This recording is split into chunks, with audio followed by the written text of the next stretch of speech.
Les fonctions exponentielles de base A. Alors la fonction ou les fonctions exponentielles de base A, ce sont en fait des fonctions qui s'écrivent de la manière suivante.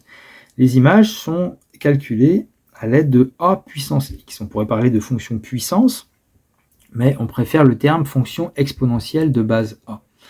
Nous avons vu dans l'activité que vous avez à l'écran, qui s'affiche, nous avons vu la façon dont elles ont été construites, en tout cas quelques exemples.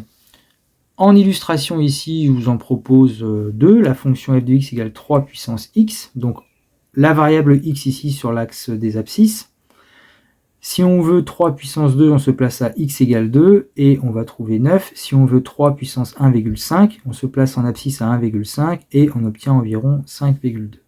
Qu'on peut vérifier d'ailleurs à la calculatrice. 3 à la puissance 1,5, eh bien, voilà, ça fait 5,2 arrondi. De la même manière, la fonction définie par f de x égale 0,65 puissance x, donc fonction exponentielle de base 0,65, eh bien, cette fois-ci, on aura une courbe d'une fonction décroissante.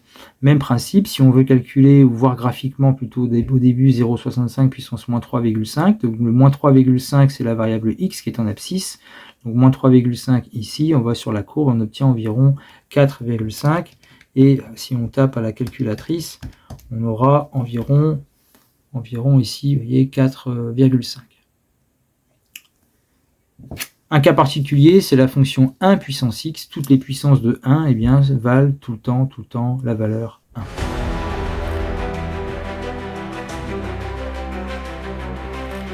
Et on arrive au résultat qu'on sentait d'ailleurs dans la vidéo faite sur l'activité, à savoir que si le nombre a ici est plus grand que 1, on a une fonction qui va être croissante. Donc c'est le cas par exemple de la fonction 3 puissance x, fonction qui est croissante. Si le nombre est compris entre 0 et 1, la fonction sera décroissante. C'est le cas de cette fonction-là, avec 0,65 puissance x. 0,65 est bien compris entre 0 et 1, donc on aura une fonction qui est bien décroissante. Puis le cas particulier de la fonction 1 puissance x qui est constante équivaut à 1.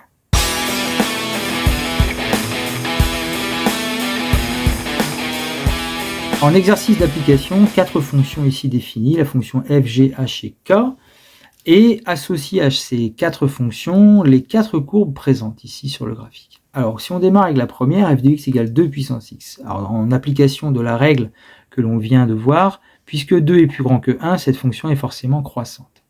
Donc, on a le choix entre ici la rouge et la bleue.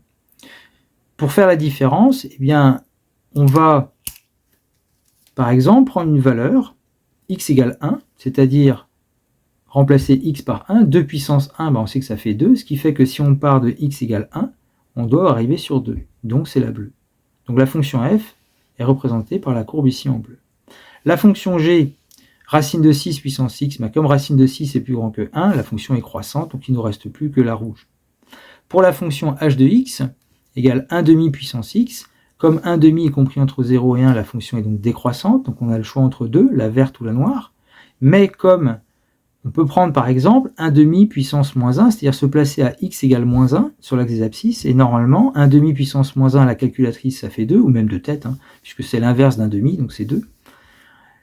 Et du coup, on n'a pas le choix, il faut aller sur la courbe verte. Donc la fonction h c'est la courbe verte, la dernière, 1 tiers puissance x, une fonction décroissante puisque 1 tiers est compris entre 0 et 1, donc il nous restera la fonction ici, la courbe noire.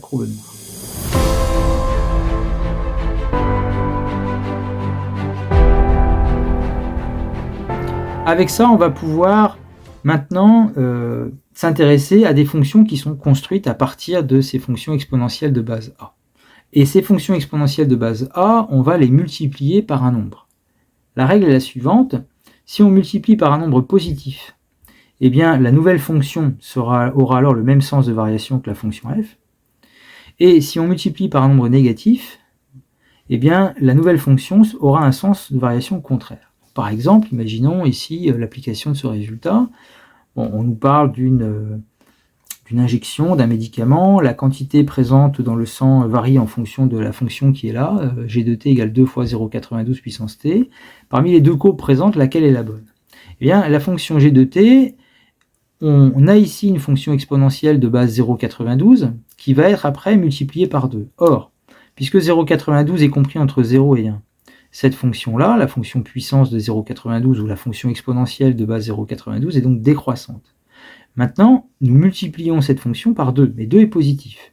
Et comme 2 est positif, quand c'est positif, la fonction finale a le même sens de variation. Donc notre fonction g est forcément une fonction qui est décroissante puisqu'on garde le même sens de variation. Donc ici, ça sera la fonction rouge ici qui est là, la courbe rouge qui est là.